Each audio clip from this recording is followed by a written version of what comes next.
গরুকে মনে করেন সকালবেলা 2 মণ পানি খাওয়াই দিচ্ছে, ওর মিটারে ঢুকাই দিচ্ছে, দিয়ে হ্যাঁ এটা 500 কেজি আছে, ওজন হবে ওর না খাওয়াই রাখলে ওর ওজন হবে লাইভ ওয়েটে ঢুকাইলে ওর ওজন হবে 350 কেজি। আসসালামু আলাইকুম প্রিয় খামারি ভাই বোনেরা, আরও একটি ভিডিওতে আপনাদেরকে স্বাগতম। চেষ্টা করছি আপনাদেরকে খামার বিষয়ক ভিডিওগুলো দেওয়ার এবং আমার যে বাস্তব অভিজ্ঞতা দীর্ঘ 11 বছরের সেই অভিজ্ঞতাগুলো আপনাদের সাথে শেয়ার করার। প্রান্তিক খামারিরা কেন বড় গরু পালন করবে না, এই কথাটির ব্যাখ্যা আপনাদের কাছে আজকে জানাবো এবং দেখাবো যে প্রান্তিকেরা কেন বড় গরু পালন করবে না। প্রান্তিকেরা বড় গরু না পালার পিছনে যে কারণগুলো আছে তার মধ্যে হচ্ছে প্রধান, বাংলাদেশে এখন চিন্তা করে দেখেন, কালো টাকাকে সাদা করার জন্য কিছু না প্রায় ইন্ডাস্ট্রিয়াল ব্যক্তিগুলো এই শিল্পে চলে এসেছে। এই গরিবের গরু পালার কী দরকার আছে? তোরা শিল্পপতি ভাই, তোরা শিল্পকেই আঁকড়ে ধরে থাক।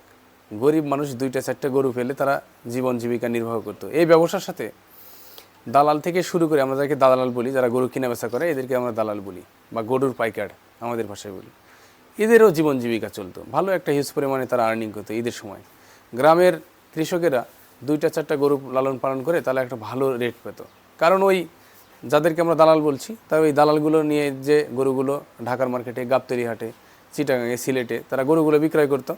সেখানে ধনী ব্যক্তিরা, ওই শিল্পপতিরা ক্রয় করতো, সেখানে ভালো একটা তারা লাভ করতো ওই গরুগুলোতে, আর তারাও প্রান্তিকের কাছ থেকে ভালো একটা লাভ দিয়ে গরুগুলো নিয়ে যেত।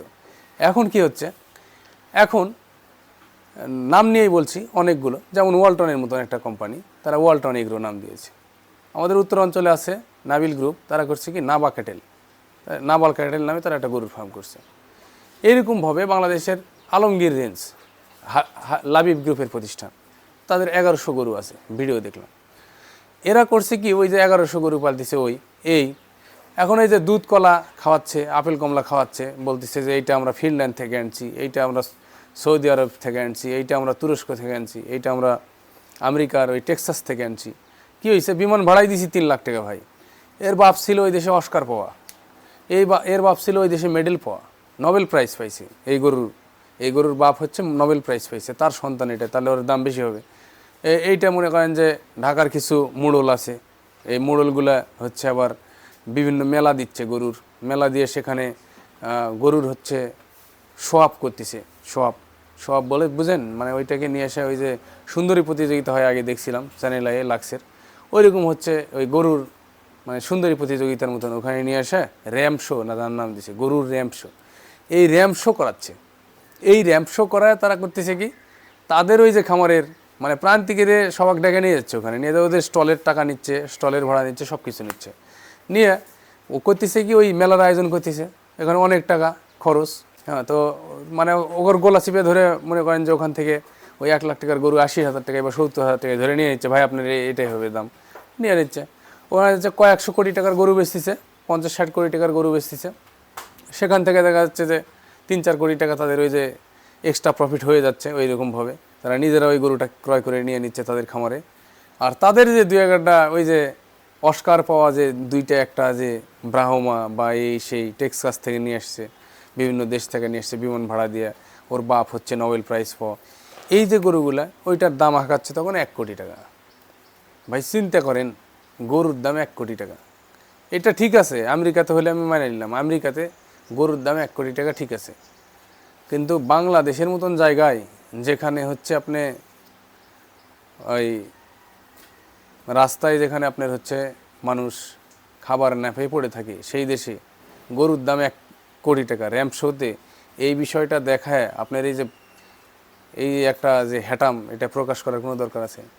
আর এই হ্যাটামের স্বপ্ন দেখে প্রান্তিক মানুষের ঘরে যদি 1-2টা ভালো বাচ্চা হয়, তারা স্বপ্ন দেখতেছে যে আমার ওরটা যদি 1 কোটি টাকা হয়, আমারটা তো অন্তত 10 লাখ টাকা হবে। এই চিন্তা করে এই গরুগুলো আমার মতন, আপনার মতন, আরেকজনের মতন লোক তাদের গড়াতে রাখা, ঘরে রাখা লালন পালন করাচ্ছে। কেউ আপেল কমলা খাইলে তো আরও ধরা খেয়ে যাচ্ছে, আর যদি আপেল কমলা আমার মতন না খাওয়ান, বাস্তবধর্মী যদি গরু পেলে থাকেন, তাহলে অন্তত অল্প রিপুর যাচ্ছেন, অথবা লস না হলেও মানে গায়ে যাচ্ছেন, কিন্তু লাভ করতে পারতেছেন না। এখন আসি যে কেন প্রান্তিকেরা বড় গরু পালন করবে না।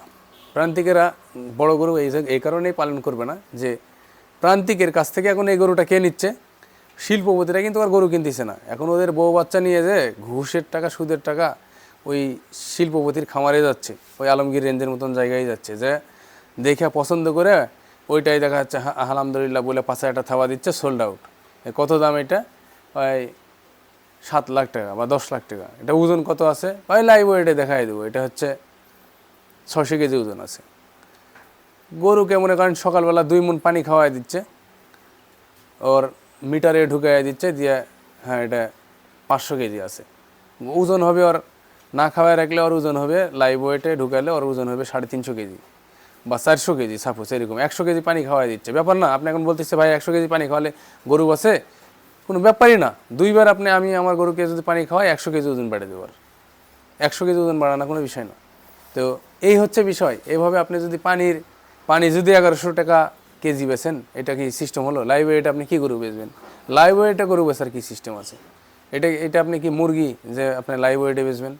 গরু বেচবেন আপনি হচ্ছে দেখে বেচবেন। সারা জীবন বাংলাদেশের মানুষ গরু চোখে দেখে কিনতেছে, আপনার লাইভ ওয়েটে উঠে যারা বুঝেই না কিছু তাদের কাছে আপনি গরু বেচতেছেন। আর প্রান্তিকের কাছ থেকে যে ওই ব্যাপারী বা দালাল যেটাই বলেন, যারা কিনে নিয়ে যে ওই হাটে বেচতো, গাবতলির হাটে, ওই সিলেটে চট্টগ্রামে যারা বেচতো, তারা নিয়ে যে এখন গরু আর ওখানে বেচতে পারতেছে না, কারণ তারা তো খামারে আর হাটে আর আসতেছে না, ওরা তো খামার থেকে কিনে ফেলছে।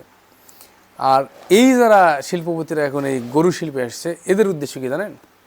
এদের উদ্দেশ্য হচ্ছে কালো টাকাকে সাদা করা। ওই যে বড় বড় ফ্যাক্টরির মালিক, এরা সরকারকে তো হিউজ পরিমাণে অনেক টাকা তো এদেরকে শুল্ক দিতে হয়। তো এই শুল্ক দিতে যে তারা করতেছে কি, যে কালো টাকাকে সাদা করতে হবে, অনেক ট্যাক্স ভ্যাট দিতে হয়, ইনকাম ট্যাক্স দিতে হয়। তো সেখানে তারা দেখতেছে যে আমরা যদি এগ্রিকালচার সেকশানে যদি বিনিয়োগটা করি, ওই টাকাটা নিয়ে এসে, তাহলে এখানে আমরা বললাম যে আমরা গরু বেচে হচ্ছে 500 কোটি টাকা ইনকাম করছি। আমাদের আয়ের উৎস কি? আমরা গরু বেচে হচ্ছে 500 কোটি টাকা এখানে ইনকাম করছি। তাহলে আমরা গভর্নমেন্টকে আর হচ্ছে ট্যাক্স ভ্যাট দিতে হচ্ছে না। গভর্নমেন্টের যারা পর্যায়ে আছেন তাদের কাছে আমি বলবো যে এই বিষয়গুলো আপনারা মনিটর করেন। বাংলাদেশ ব্যাংকের যারা আছেন তারা একটু মনিটরিং করেন। আপনাদের কাছ থেকে কোটি কোটি টাকার ঋণ নিয়ে এসে গরু পালনের নামে তারা এই শিল্প সেকশনে খাটাচ্ছে। আর কিছু গরু পালতিছে, কিছু গরু পালে এরা কিন্তু আবার সারা বছরও গরু পালে না। অনেক খামারে আছে সারা বছরও পালে না। এরা করে কি, ওই বিভিন্ন জায়গায় ধান্দাফানি করে কুরবানির 2-4 মাস আগে গরুগুলো কালেকশন করে নিয়ে এসে ওই তাদের কাছে পালে। আবার কেউ দেখা যাচ্ছে কুরবানির 1 মাস 1.5 মাস আগেও গরু কালেকশন করে নিয়ে এসে ওখান থেকে পেলে বলতেছে যে এইটা অমুক জায়গা থেকে সমুক জায়গা থেকে আনা, 1100 টাকা 1000 টাকা লাইভ ওয়েট। আর যারা কুরবানি দেবেন তাদের কাছে আমি বলবো যে আপনারা ওই সমস্ত খামারকে বর্জন করেন। ওই সমস্ত খামারে যে সমস্তভাবে গরু পালন করা হয় বা যে সমস্ত গরু যে দামে বেচা হয়, তার চেয়ে প্রান্তিক মানুষের কাছে অনেক কম দামে, অনেক কম দামে গরু বেচা হয় সারা বাংলাদেশে। আপনার প্রান্তিকের কাছ থেকে কোনো ব্যাপারী দালাল না ধরে নিজে যে গরু কিনেন কুরবানির উদ্দেশ্যে, আপনাদের কুরবানিটাও সহি সালামে হতে হবে আলহামদুলিল্লাহ, এবং রেটটাও অনেক কম পাবেন। এখন চিন্তা করতেছেন আমার অনেক টাকা আছে, আমি একটু টাকা দেখায় হচ্ছে বড় জায়গা থেকে গরু কিনবো, আমার এটা ভাইব আলাদা। তো এই ভাইব করতে দেয় না। আল্লাহর রাজি খুশির জন্য ভালো জায়গা থেকে প্রান্তিক মানুষের কাছ থেকে একটা গরু কিনেন, তারা দোয়া আশীর্বাদ করে আপনার কাছে দিবে, কুরবানিটাও ইনশাল্লাহ কবুল হবে, আল্লাহও রাজি খুশি হবে, প্রান্তিক খামারিরাও উপকৃত হবে। এদেশের এই যে গবাদি পশুর যে শিল্প, এটিও টিকে থাকবে।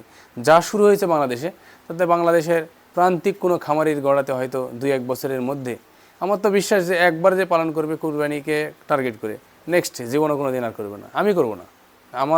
আমি কুরবানিকে কোনো দিবসকে কেন্দ্র করে কোনো গরু পালন করব না। কেন করব না?